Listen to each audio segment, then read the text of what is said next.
Hello everyone and welcome to decoding with Rajat and Khushi. और आज का जो हमारा टॉपिक है वो भारत सरकार ने जो रिजेक्ट कर दिया है चाइनीज़ कंपनी BYD, जिनका 1 बिलियन US डॉलर्स का प्लान था कि वो इन्वेस्ट करेंगे, और अब उनके वो सभी सपनों पर पानी फिर चुका है। और यहाँ पर वो बात वहीं तक नहीं रुकती है। अब चाइना सरकार ने लिटरली रिक्वेस्ट किया है भारत सरकार से कि आप हमको मौका दो और ग्रो करते हैं दोनों मिल करके, और तमाम बातें आपको देखने को मिल जाएंगी। तो इस वीडियो के ऊपर हम यहाँ पर डिटेल्ड इन्फॉर्मेशन के साथ में आप तक प्रेजेंट करेंगे ताकि आपको ये काफ़ी इन्फॉर्मेटिव लगे। और साथ साथ में कंटेंट अगर पसंद आता है तो प्लीज़ लाइक करिएगा, चैनल को सब्सक्राइब करिएगा और कमेंट करके भी ज़रूर बताइएगा। और अगर आपका भी कोई सुझाव है टॉपिक का तो वो भी आप बता सकते हैं, उसके ऊपर भी हम ज़रूर वीडियो लेकर के आएंगे। बस आपका साथ, आपका प्यार बना रहे और मैक्सिमम लोगों तक शेयर करिएगा। चलिए तो वीडियो की शुरुआत करते हैं। और जैसा कि आप आर्टिकल देख सकते हैं कि भारत ने रिजेक्ट कर दिया है मेगा चाइनीज़, एक्चुअली मेगा एक भारतीय कंपनी है, और चाइनीज़ ऑटोमेकर BYD जो 1 बिलियन US डॉलर्स का प्लान था कि वो 4 व्हीलर फैसिलिटी, जैसा कि आपको पता होगा आज के समय में पर्यावरण में बहुत सारी चेंजेस हो रही हैं। अनसीजनल रेनफॉल हो रहा है, ड्रॉट हो रहा है, फ्लड आपको देखने को मिल रहा है भारत के नॉर्थ और नॉर्थ वेस्ट इंडिया में। तो इस वजह से पेट्रोल और डीजल कार्स तो रिप्लेस होंगे, और भारत सरकार का नीति भी है कि 2030 तक हम 30% जो कार्स होंगे वो इलेक्ट्रिक व्हीकल्स ही होंगे। तो इस वजह से कहीं ना कहीं फ्यूचर तो वही है, और इसको लेकर के चाइना जो है वो इस अपॉर्चुनिटी को ग्रैब करना चाहता था, क्योंकि भारत आज पॉपुलेशन में टॉप पे है। वहीं आप देखोगे ऑटोमोबाइल मार्केट में 3rd लार्जेस्ट है आफ्टर चाइना एंड USA। हमने जापान को भी पीछे कर दिया है, यानी कि हमारा जो कंज्यूमर डिमांड है वो भी बढ़ रहा है। और इसी चीज़ को ध्यान में रख करके चाइना नहीं चाहता है कि वो इस मार्केट को कम्प्लीटली खो दे। बात वहीं तक नहीं रुकती है। आप देखेंगे तो भारत ने 58 एप्लीकेशंस जो हैं चाइनीज़ कंपनीज़ का उसको रिजेक्ट कर दिया है।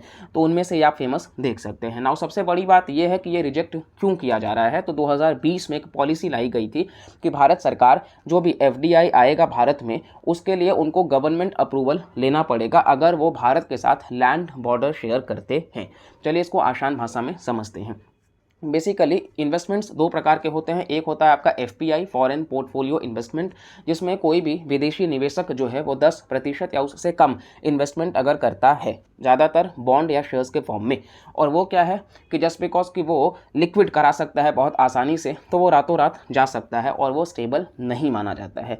वहीं FDI आप देखोगे तो FDI यानी कि फॉरेन डायरेक्ट इन्वेस्टमेंट, तो यहाँ पे 10% या उससे ज़्यादा का इन्वेस्टमेंट होता है। और यहाँ पर आपको देखने को मिल जाएगा कि ये स्टेबल है, इससे रोजगार मिलता है, इससे कंट्री के GDP में भी फ़ायदा होता है, जैसे कि अमेज़ॉन, फ्लिपकार्ट।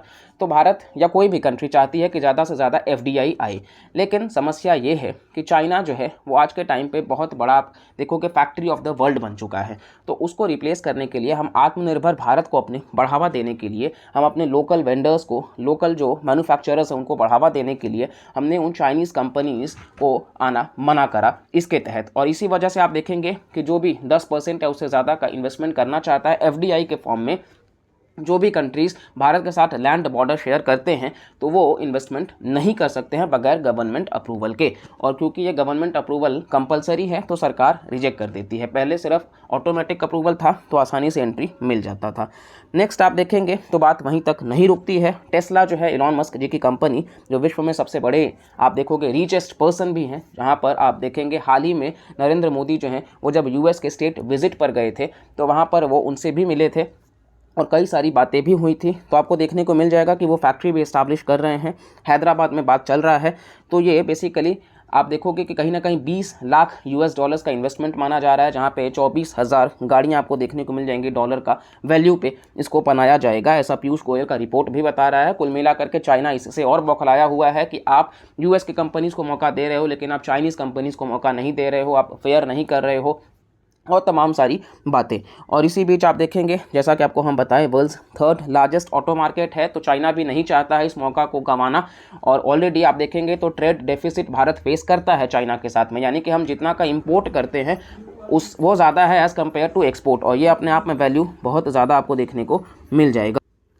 तो इस वजह से ऑलरेडी ट्रेड में आप देखेंगे तो चाइना बेनिफिट लेता है, तो हम नहीं चाहते हैं कि वो और ज़्यादा बेनिफिट मिले, और इस वजह से हमें ऐसा स्टांस लेना पड़ रहा है। इसी बीच आप देखेंगे तो ब्रिक्स नेशंस का जो अगस्त में मीटिंग होना है साउथ अफ्रीका में, जहां पे ब्राज़ील, रशिया, इंडिया, चाइना और साउथ अफ्रीका होंगे, तो वहीं पर उसके पहले ये NSA लेवल पे मीटिंग हुई जहां पे अजीत डोभाल साहब रिप्रेजेंट किए हैं भारत को। तो वहीं चाइना के वांग यी भी हैं, आप देखेंगे फॉरेन मिनिस्टर तो उनके मिसिंग है और उनको हटा भी दिया गया है एक्स्ट्रा मैरिटल अफेयर्स की वजह से।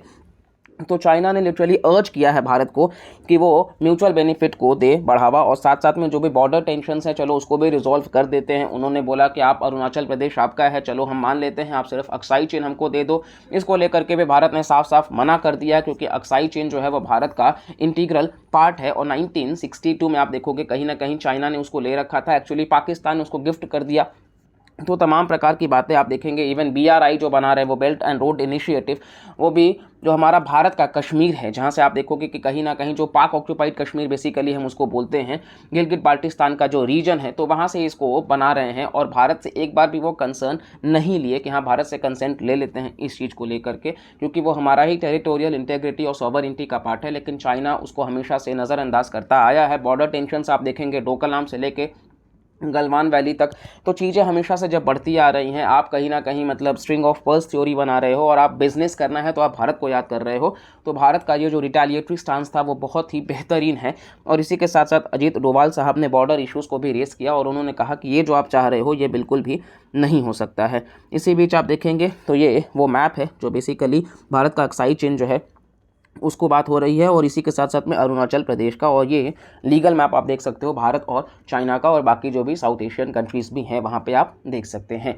तो ये हमारा ओवरऑल था इस कंटेंट से। उम्मीद करते हैं कि वीडियो पसंद आया होगा, और अगर आपको इन्फॉर्मेटिव लगा होगा तो प्लीज़ लाइक करिएगा, चैनल को सब्सक्राइब करिएगा। आपका जो सब्सक्राइब होगा वो हमारे लिए बहुत बड़ा मोटिवेशन होगा। जितना जल्दी हम इस फैमिली को बड़ा करेंगे, हम उतना बेहतरीन कंटेंट आप सब तक लेकर के आते रहेंगे। और चैनल को सब्सक्राइब करके रखिए, बहुत अच्छे अच्छे कंटेंट लाइन पे हैं, जैसे कि मणिपुर को लेकर के हम बहुत डिटेल्ड वीडियो बना रहे हैं, जहां आपको बहुत ही बेहतरीन तरीके से स्क्रैच से लेकर के एडवांस लेवल पे सारी चीज़ें समझ में आएंगी। और इसी के साथ साथ में हम एक हिस्टोरिकल वीडियो भी बना रहे हैं कि जवाहरलाल नेहरू ने रिजेक्ट क्यों किया UNSC का परमानेंट सीट, और बहुत सारे जियोपॉलिटिकल वीडियोस भी आपको देखने को मिल जाएंगे इस चैनल पे। सिर्फ आप चैनल को सब्सक्राइब करके रखिए, अपना प्यार बनाए रखिए और ज़्यादा से ज़्यादा लोगों तक शेयर करिए। और यस, आपका भी कोई अगर ओपिनियन है तो आप वो भी कमेंट सेक्शन में बता सकते हैं, हम उसके ऊपर भी वीडियोज़ ज़रूर लेकर के आएंगे। प्लीज़ इसको एंगेजिंग रखते हैं और मिलते हैं अगले लेक्चर में। तब तक के लिए bye bye, take care and जय हिंद।